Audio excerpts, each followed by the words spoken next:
Welcome back. Presumably if you're watching this presentation, you have already watched part 1, which was all about the contract for a strata scheme or body corporate. Who was involved, what was included, etc. So, welcome to part 2, which is all about the termination of the management contract. Why terminate? Well, the decision to terminate the contract can be made by either of the two parties involved in the contract.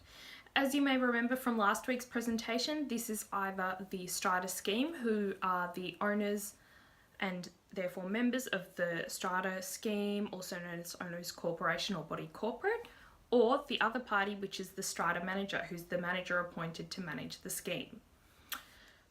So often it's the scheme itself that wants to remove their manager, but there can be times as well when the manager needs to consider if there's any value in continuing to manage a scheme.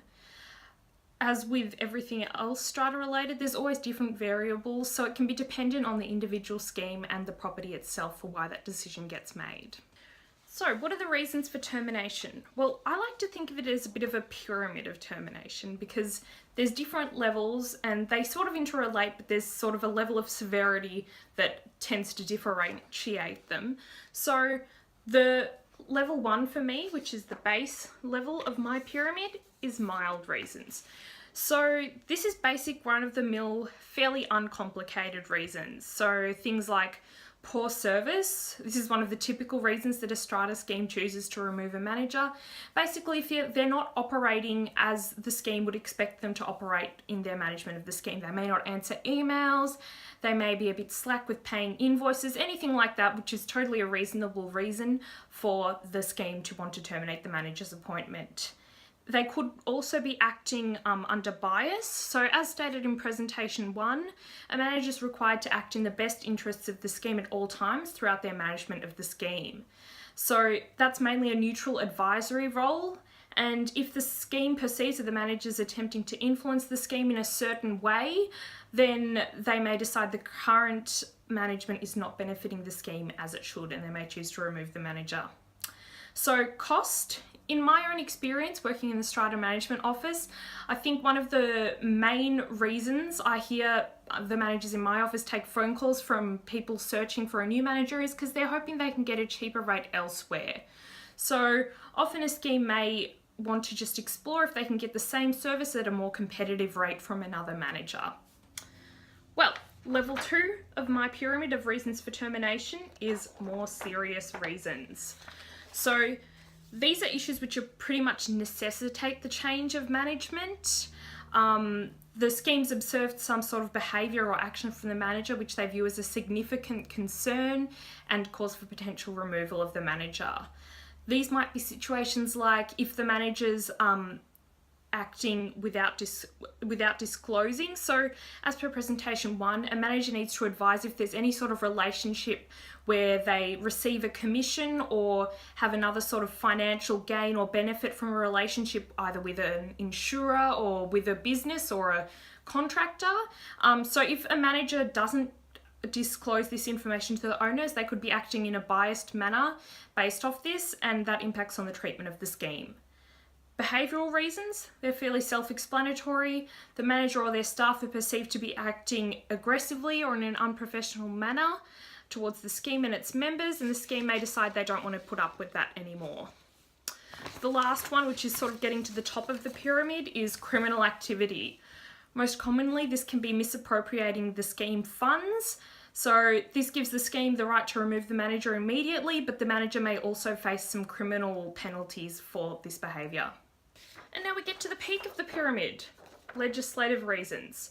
So this one and the serious reasons category often overlap. It can depend, but basically some legislative reasons to terminate the manager could be if the manager or the management company isn't in possession of the licensing required to operate in their state, or they may fabricate a license, so they may not have a legitimate license to hold that business, and that's obviously illegal. The other reason could be if the manager's not complying with their state strata legislation or with the terms agreed to in the legally binding contract. As with the misappropriation of funds, this tends to be one of those situations where the scheme has a right to remove the manager fairly sort of immediately. Timing of termination. Once a manager is advised by the scheme that they're considering terminating the manager's services, a manager should first consult their legislation and the contract of appointment for the scheme to determine if they can legally withdraw from the agreement at this time. So the manager can locate this information in the termination section of the contract, which should list the conditions that the scheme has to comply with for a legitimate termination. In many cases, the scheme isn't required to give a reason for terminating, but they do have to comply with a minimum notice period. So a minimum notice period is a clause which basically means the scheme has to give the manager enough advance notice that they want to terminate. And if they don't provide enough notice, they may have to wait another 3, 6, or even 12 months before they can remove the manager. Now we get to the ARC, the Automatic Rollover Clause. So it's a common clause used by managers for the automatic renewal of the scheme's management. This clause requires the strata scheme to resolve to terminate the manager's appointment in a minimum number of days before the expiry date of the contract. If the scheme doesn't meet this time frame, it usually means the contract will stay in place for another year under the same terms that the previous contract had. So this means in some cases, provided there's no changes to the strata legislation and laws, a contract can roll over for multiple years without needing execution of a new contract. So this clause isn't available or applicable in all states, and there's some states where it's permitted but on a more limited basis. So as always, the manager should check their legislation, otherwise they can invalidate the contract by trying to use this clause where it's not actually permitted. Advice or consideration regarding termination. So another thing that I've observed in my 2 years or so of working in the strata industry is that the managers often get some cold calls just from random people who've Googled the company or are just looking for some advice, and they want to terminate their current management to go with another company or a manager. So there's some items the scheme does need to look at if they want to change managers. So if the contract does include a minimum term period, so it says that the manager must be appointed for a certain amount of time, then will the manager be able to request a payout for the time remaining on the contract? In some cases, the manager's got a legal right to claim the costs of the time left on the contract. The other requirement is, has the choice to remove the manager been made legitimately and in compliance with the terms of the contract and strata legislation? And the last thing is the current manager conscious of what errors they've made? In some instances, the manager may have the opportunity to sort of remedy their shortcomings, and the scheme may agree to give the manager a limited amount of time where they can improve on their management of the scheme, and the scheme may choose to retain them for some time. So then we get to the client loss procedure. So the first question that many managers need to ask themselves is, why? So the manager hears from the client that they want to terminate the contract. The manager needs to ask themselves, why might this be? So at this stage, the manager can also brainstorm some ideas to potentially improve on their behaviour and duties, not only to retain the current scheme that's choosing to terminate their business, but also as a defensive action for their whole portfolio, so all the properties that they manage. Has there been a correct resolution and decision to terminate? So following this, the scheme may still want to look elsewhere for management.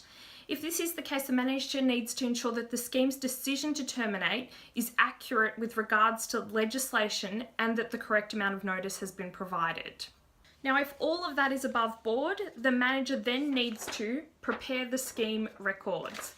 So, as stated before, the manager is only acting as an agent on behalf of the scheme. The scheme is the entity which owns the common property, and as such, they own all the records relating to the scheme. So, the manager needs to prepare and organise all the records for the scheme so they're ready for collection as per the time frame, which will be listed in the contract or legislation. For example, in Victoria, the Owners Corporations Act 2006 states this has to be within 28 days. As part of that preparation of records process, the manager needs to ensure all the scheme records are ready to be handed over to the incoming manager who's going to take over the management of the scheme.